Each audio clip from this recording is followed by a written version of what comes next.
If you just were to post consultant of what? Who cares? Use up those characters that LinkedIn gives you there. With your about, you have such an opportunity there to embed keywords. You can talk more about yourself in a very specific, strategic way so that you tell more of a story that your experience doesn't. I remind people that their personal brand, their story is living and breathing, and it's a reflection of their growth, and it evolves just as we do. And just as you get a new role or you have a new position or you're growing in your goals and new seasons of your life, so should your brand.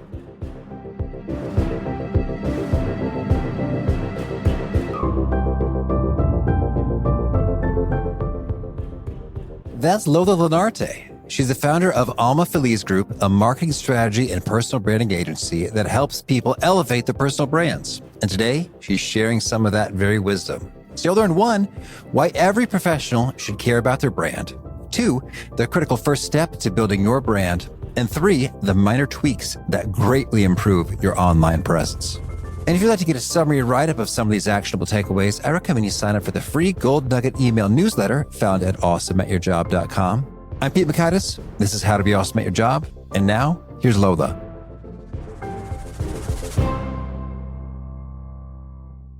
Lola, welcome. Hi, Pete. I am excited for this conversation. We are talking personal branding, and we're old friends, so I can just give it to you straight. That's right. I think I've been a little biased against personal branding because of, what is it, like the first exposure rule, like a first impression rule? Because my first exposure to the concept of personal branding came from the movie. I don't know if you remember this one. It's one of those Disney pieces. It's called The Kid from the year 2000, starring Bruce Willis, where he meets a young version of himself, little Rusty, and they have an exchange. So Bruce Willis works, and here's the exchange. Rusty says to older Russ, "So what do you do?" And Russ says, "I'm an image consultant." Rusty says, "What's that?" Russ says, "I help people present themselves in the best possible light. I tell them what to say, how to act, and what to wear." And then Rusty says, "So you help people lie about who they are." So as a young, impressionable fellow, I guess I was 17, because I encountered this and I thought, oh man, is that what an image consultant is? Is that what personal branding is? That doesn't sound like a good thing, but I know you and you're an upstanding person. So set the record straight for us, Lola. Yeah. No, I mean, that's so interesting. So you're Rusty in this analogy.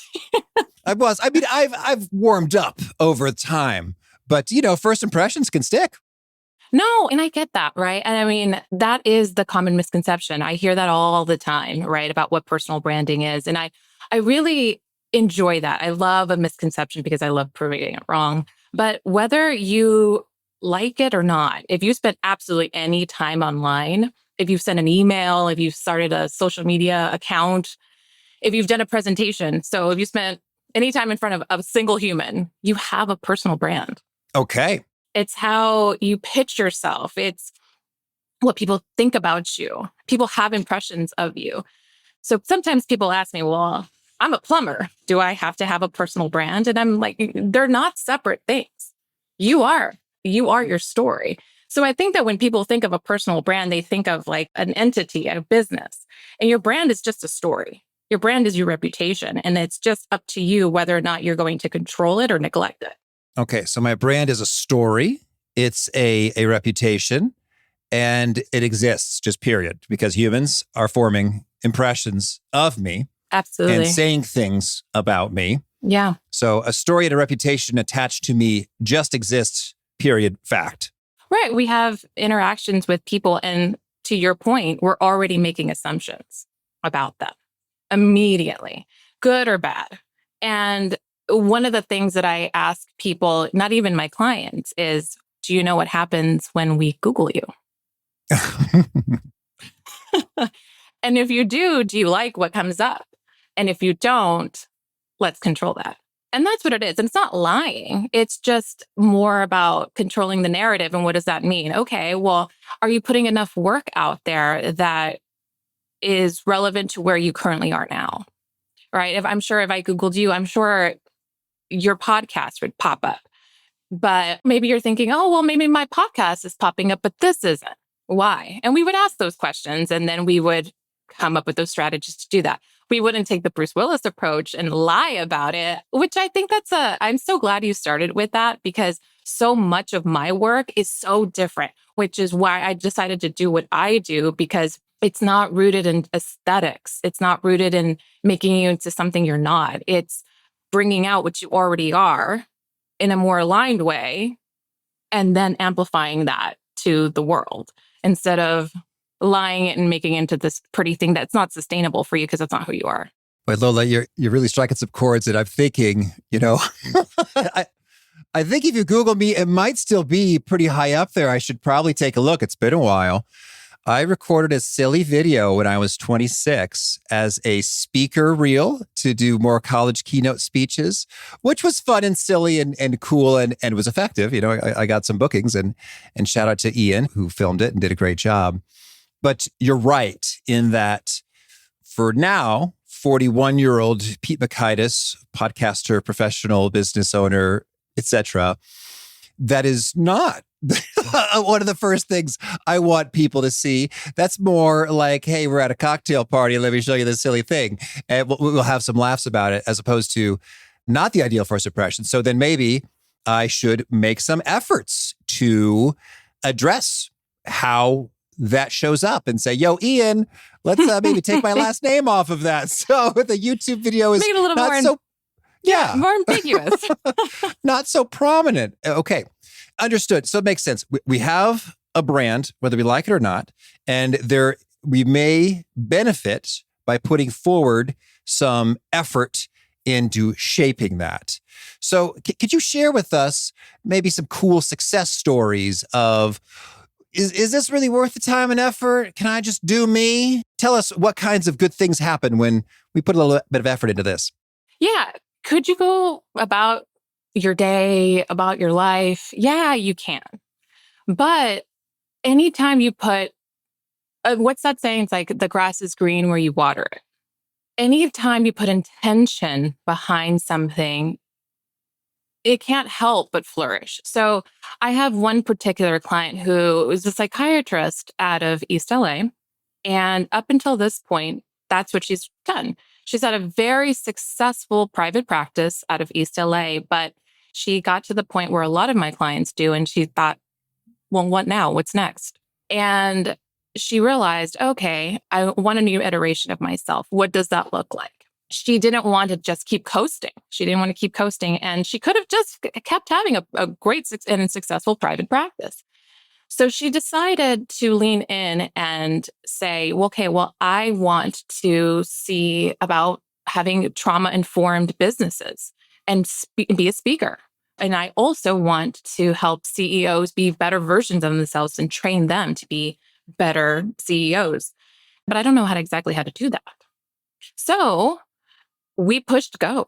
And I have a process, I have a framework that I use with my clients that we'll talk about later. But I brought her through that process where we got really clear on what she wanted to do. And she now has put a backseat to her private practice. I use the pie so she's now, instead of 90% of her income is coming from that, it's 33% on purpose. And now a majority of her income is coming from her speaking. And that's giving her so much more fulfillment, much more joy.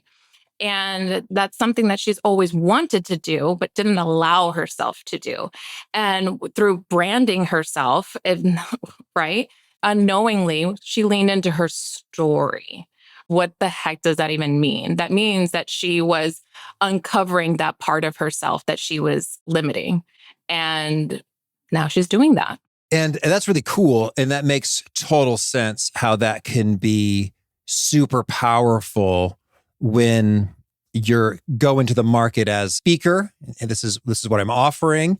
And because in many ways, your story is a part of the quote unquote product, the service, the offer that is a keynote speech from this person and the story, their background, where they're coming from, what they're going to be putting out there.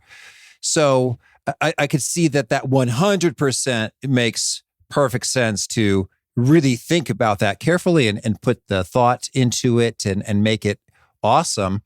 I'm curious for regular folks with regular jobs, with regular stories, is it still worthwhile? Absolutely. I have an attorney who has just decided that she wants to lean into a different form of practice of law. She likes her job. She wants to stay in law. She doesn't want to create her own business. She just decided that where she's been for the last 9 years served her well, and she's ready for something different. So we optimized her LinkedIn. That was a good first step for her. We did new branding headshots, something she had never done. We decided to take a really good look at her resumes, just simple things that people neglect after a while. You're in your job after 2, 3, 4 years, you're coasting. You don't really think to zhuzh it, why would you? And simple things like that, actionable things like that. Your headline on your LinkedIn, people don't even think about. Your banner on LinkedIn. And then even buying your own domain on the web, buying your name on there, getting that for yourself. Simple things like that. Just having a landing page for her to control, just taking control of her narrative. And so that now when she goes to, and she's actively applying to jobs, she's more in the driver's seat as she's applying to jobs. So she's not going to start a brick and mortar. She's not going to be having a TED Talk, but she just feels like she is absolutely in control of her talking points as she's speaking to the next interviewer for her next job. Lola, I really appreciate when you share these things. They feel very practical and sensible and, yes, but of course, as opposed to sometimes branding can feel a little bit airy-fairy in the sense of color palettes. Okay. Sure. Which some people look good in certain colors. Okay, that's a thing. I'm not very good at that, but that whole domain of design. But this is super practical, like straight up, there are people Googling you, seeing your profile on LinkedIn right now. Are they encountering something that is going to be supportive for you and your goals? And I'm thinking about LinkedIn, it's quite telling. It'll actually tell you how many people saw your profile recently. And so there very well could be dozens or hundreds of occasions in which first impressions of you are occurring that are not even in your conscious awareness. Like, oh yeah, I forgot about LinkedIn. I updated that 4 years ago when I was job hunting and haven't looked at it since. That's a thing that occurs.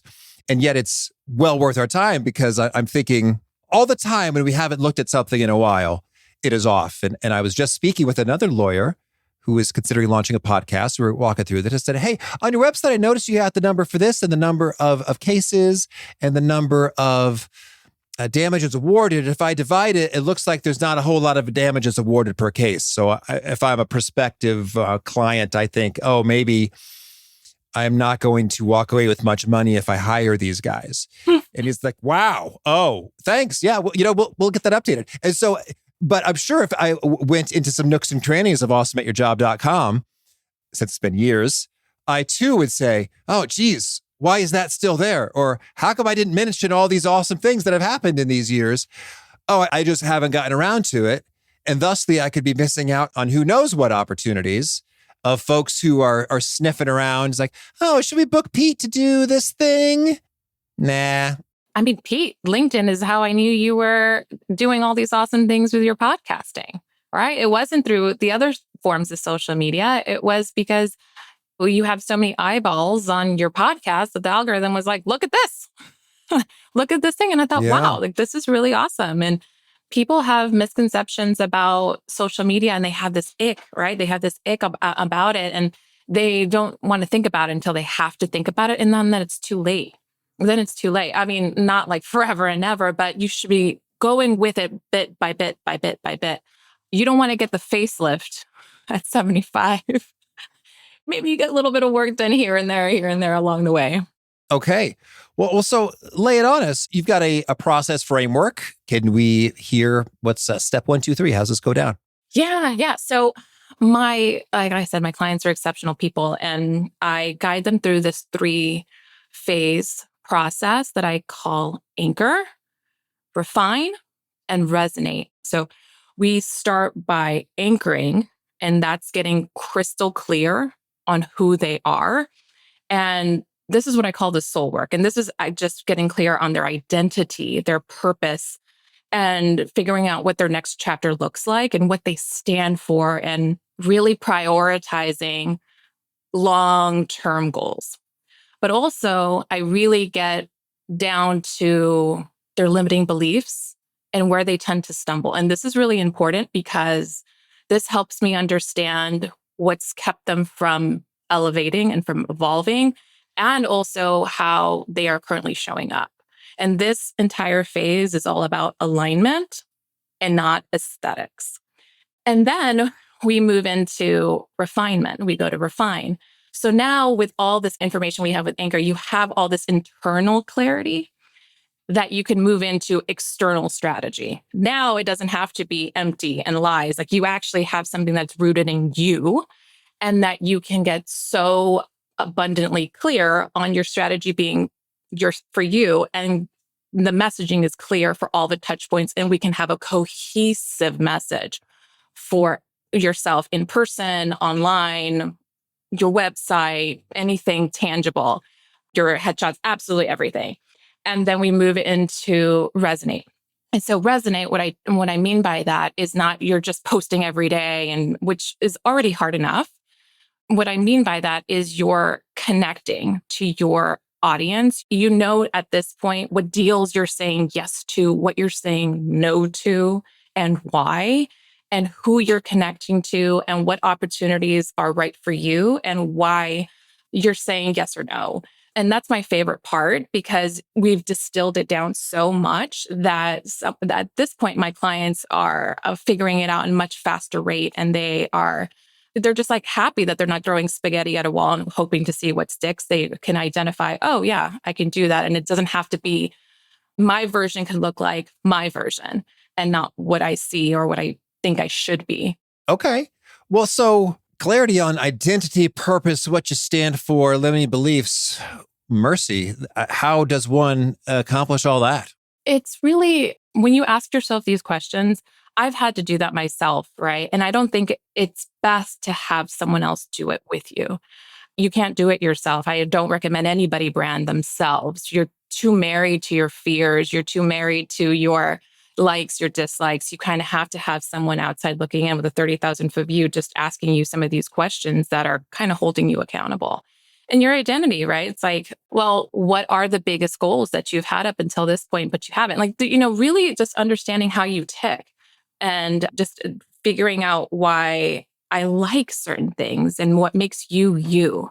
And being really good with that, because I often find that my clients are, while they are brilliant and they're high achievers, high performance, that doesn't make them immune to being afraid of showing up fully as who they are.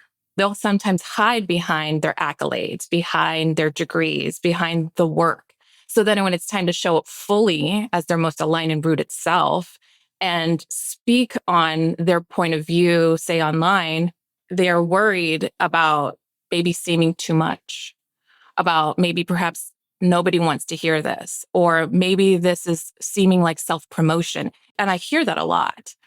And I have to remind them that there's value in sharing their story and their knowledge and working through that.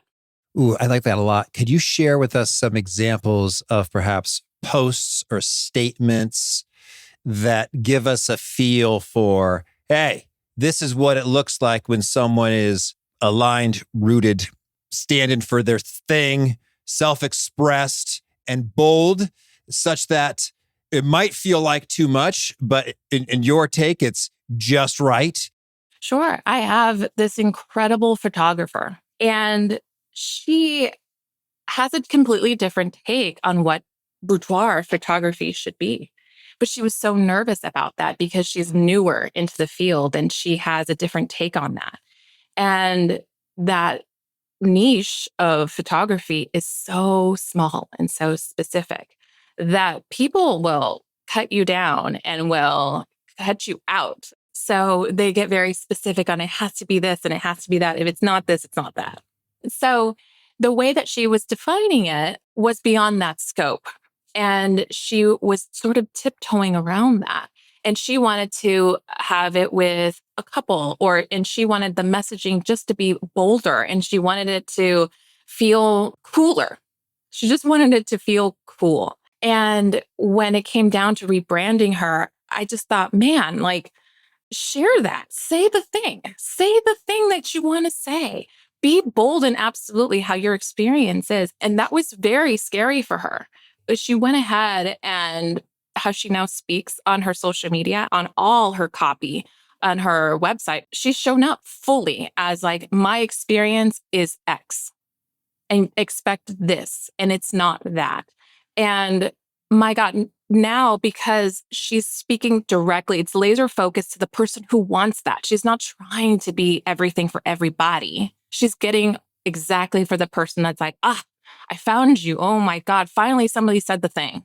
Mm-hmm. And she's now getting exactly the client that she wants. She's creating the art though that she wants to create in the way that she does. Yeah, that's really interesting in terms of it feels like it's not what's done, and it may seem improper to others, and yet that distinctiveness, assuming it's appealing to a certain segment, will be extra super appealing. Like, yes, at last, finally, this is what I've been looking for. And I'm thinking in professional work contexts, could you give us an example of someone living that brand boldly such that other professionals go, oh yeah, that's our guy, that's our gal? So I recently had a tech, just like a tech whiz, who's kind of in the middle of his career. And he's kind of ready for the next move. He's ready for what's next, but he doesn't exactly know what that is. And he's trying to figure out if that means being a speaker. Does that mean just elevating in his career for the next move and getting a promotion? And so with him, it's really exciting because he's uncovering things about himself that he hasn't just yet. And same things apply. He hasn't looked at his LinkedIn. He's had his website for years. He's like, I've had this thing for 12 years and I haven't touched it. And he's like, I'm sure it's got my college resume on it, for goodness sakes. And what we're going to do with him is just make it current to who he is. And the beautiful thing about that is that once he does that, you can't help but just uncover things, right? When you actually spend time with yourself and figuring out next moves, because we tend to just hurry along to the next task with work, with life. So with him in particular, he probably does want to speak. He wants to be a speaker. He has so much that he wants to share, but he doesn't exactly know what he wants to speak on, right? And with our work, he's going to be untapping. He's going to be untapping what those themes are. They're already there. He loves to give back to his community. He loves to have an element of being bold. And so we're going to get him out of the theory and platitudes and actually make it applicable to what he'll end up speaking on. Okay. And speaking of theory and platitudes, I want to hear when it comes to, let's say, the LinkedIn headline, are there any do's and don'ts? I noticed there's a lot of ninjas out there. Oh, God, kill me. Is it a good or bad to be a ninja or thought leader? I mean, I want to hear, what are some things that you think are great ideas versus very bad ideas to be placed in the LinkedIn profile? I feel like everyone's a ninja. Everyone's a ninja. Everyone's an architect. Kill me. Oh, okay. You said no to ninjas and architects. I mean, what if someone is literally that, they're in Japan and they study these martial arts and they can throw the stars, or they actually design buildings? If you are, please share that. Little ninjas and architects be called that, otherwise not. Yeah, no, I think people do that because it's buzzy, right? People do that because they want to grab attention, because I think it's something like a max of 3 seconds that we have before someone's scrolling along and moving past. So they want to grab your attention, and it's the same old, but beyond titles, right? That's what I work with my clients. It's like, don't tell me what you do. Tell me who you help. Tell me how you're different. And it's not going to be because you're an architect or ninja of marketing or podcasting. Just take some time to think about it. That's always a really good first step. And something I've been telling my clients is maybe you don't say, I help my clients do such and such, but if that's where you are, that's what you are, right? Like the first thing that comes to your mind is, I help my clients uncover the experience of travel in the most luxurious way. Fine. Because that's something. It's helping you not just have something generic. Right. I mean, but that's also the beauty of AI and ChatGPT, right? You can have something that you can play with more, right? But if you spend some time with it and you curate your voice to it, you'll come up with something special and different. But by God, everyone who's doing that is just doing that because they feel like they're unique little snowflakes. Okay. Yeah, I don't like that. So can I hear what amazing sounds like then? If architect and ninja's not so amazing and I help X people do Y is okay, what's awesome sound like? Awesome sounds like just clear, just very clear. Like, I'll actually pull mine up. What does mine even say? Not to say mine is the best in the world, but Jesus, mine says elevating influence and personal brands for high-performing entrepreneurs and executives. And then I say I'm the CEO and founder of Alma Feliz Group. Okay. Yeah. What does yours say, Pete? I think it's my title. Let me see yours. I think it's podcast host and launch consultant. I love that. How to be awesome at your job, cashflowpodcasting.com, discovering share. Yeah, this is great. Yours is very good. And he did not pay me to say that. Oh, cool. Thank you. Yeah. Well, so yeah, I think you're right. Well, yeah, I'm going to go over to it too. It's like discovering and sharing transformational wisdom. That's so good. What's interesting is that I guess it's tricky because that might feel like a corporate-y descriptor, but in my heart of hearts, that is really what gets me fired up. Yeah. Like, ooh, I just discovered something awesome. I can't wait to tell everybody about it. Yeah. And that's exactly why that works, right? Is because if I'm reading that and I am, say, your desired audience, your go-to audience, I'm resonating with that. I am thinking, hell yeah, I want to know what he's discovering. What is he sharing? What is his version of transformational wisdom that he's curating for me? And I'm locked in. I'm curious. You've already done that. And with your LinkedIn bio, your headline, I want to know more. And so it's that easy. It really is that easy for someone. If you just were to post, gosh, I don't even know, consultant, that leaves too much. It's too much to question. Or you're like, if I was just to say marketing and strategist of what? Who cares? Use up those characters that LinkedIn gives you there. With your about, you have such an opportunity there to embed keywords. You can talk more about yourself in a very specific, strategic way so that, you tell more of a story that your experience doesn't. Yeah, you talk about your positions that you had and maybe you got a promotion here and there, but yeah, your about can be exactly the story that you want to tell. I tell my clients to look at their LinkedIn as a landing page almost, as an extension of their website. Yeah, understood. Well, tell me, any other top do's and don'ts you want to make sure to put out there before we hear about some of your favorite things? I often have people come to me and they think that personal branding is just about aesthetics. They think brand and they think it's really just about, like you said, picking colors and taglines, and it's really not about that. I always tell people first to audit where they currently are. I have a 5-question audit on my website, and that's very simple. And just to do a checkpoint with themselves and figuring out where they are, what they want, and the do's and don'ts, right? So, and if they don't like where they are, so where they can pivot and change. So don't hire a PR agent right away. Don't start making a logo and spending a bunch of money. Don't skip the steps of figuring out who you are and really figuring out your goals. Do the tedious work. Do the work right now. Do the work on your LinkedIn. Buy your website. I know that it seems like it's antiquated. It's not. I know if we learned anything from last year's TikTok blackout and Instagram blackout, that where a lot of people were using that as their portfolios, that can get lost in a second. So you want to take control of your narrative and make sure that you have complete control of where your work lies.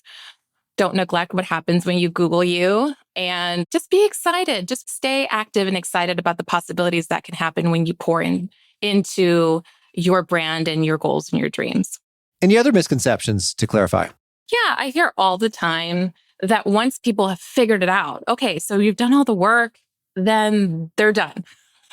And it doesn't work that way, because I remind people that their personal brand, their story is living and breathing, and it's a reflection of their growth, and it evolves just as we do. And just as you get a new role and you have a new position, or you're growing in your goals and new seasons of your life, so should your brand. As you know, it should be reflecting as that.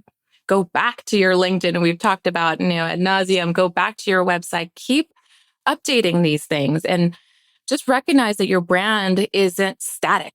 It's growing with you, and it's unfolding in real time. Big thanks to Lola for sharing her wisdom with us, and big thanks to our sponsors. Check them out. One sponsored checkout is Strawberry.me Career Coaching. Having real clarity and direction can make or break your career. If it seems like you're putting in the work but not seeing your career take off, some coaching might be just the ticket. Strawberry.me matches you with certified career coaches who help you gain clarity on what you really want next in your career, develop a results-driven strategy, and stay accountable.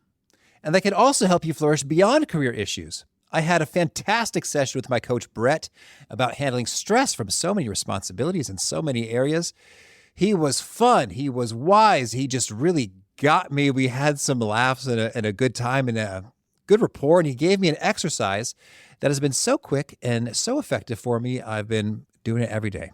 So if you're ready to take control and build momentum in your career, go to strawberry.me/awesome to claim your $50 credit. That's strawberry.me/awesome. Because awesome careers don't just happen, you make them happen. All right. Well, now could you share a favorite quote, something you find inspiring? So I love this quote by Carlos Castañeda, and it is, we either make ourselves miserable or we make ourselves strong. The amount of work is the same. Okay. And a favorite study or experiment or bit of research? Okay. So back in the day, I thought I was going to be a professor like my parents, and I was in a biological anthropology class. And my bioanthropology professor was telling us about symmetry in animals. And she was saying how, in particular, this study was on peacocks and peahens, and how they had the test of one season of mating with, I can't believe I'm telling you this, this peacock and this peahen sanctuary, and how they measured the tails, the feathers of this peacock. And nothing else changed from one season to the next. And they trimmed the feathers of this peacock the next season. So they tested how many peahens chose this peacock for the next season. And it lessened significantly because of the trimmed feathers on him. And I just thought that was so fascinating, how something so simple could make such a significant impact on the selection for them. And a favorite book? I love The Power of Now by Eckhart Tolle. And one of my clients right now, she has this book called The Habits of Healing. It's Nakia Homer. Okay. And a favorite tool? Something you use to be awesome at your job? Tool? Like a software? It could be, yeah.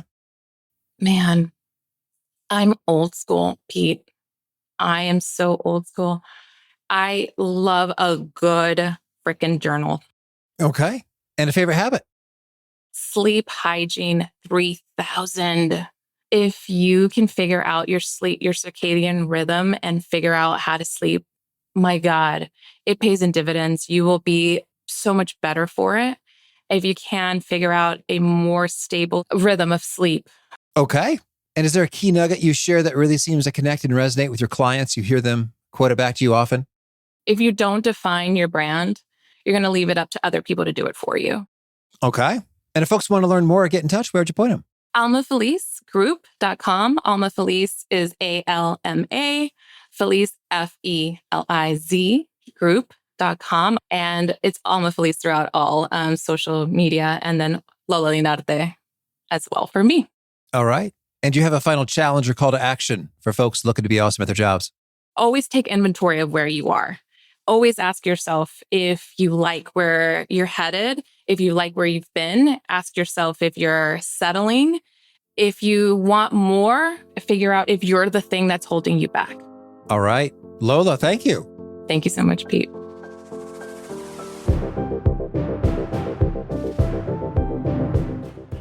I really appreciate how Lola demystified the lofty, elusive terms of personal branding to be pretty simple in terms of, hey, so if people are finding you online, they Google you, they land on your LinkedIn profile, are you digging what they're seeing? Maybe take a quick look, make sure there's nothing horrendously embarrassing, and fix that right now. It can be done in less than 20 minutes. Great stuff from Lola. If you want to check out the show notes or the transcript or the links to items that we referenced, please drop on by awesomeatyourjob.com/EP1062.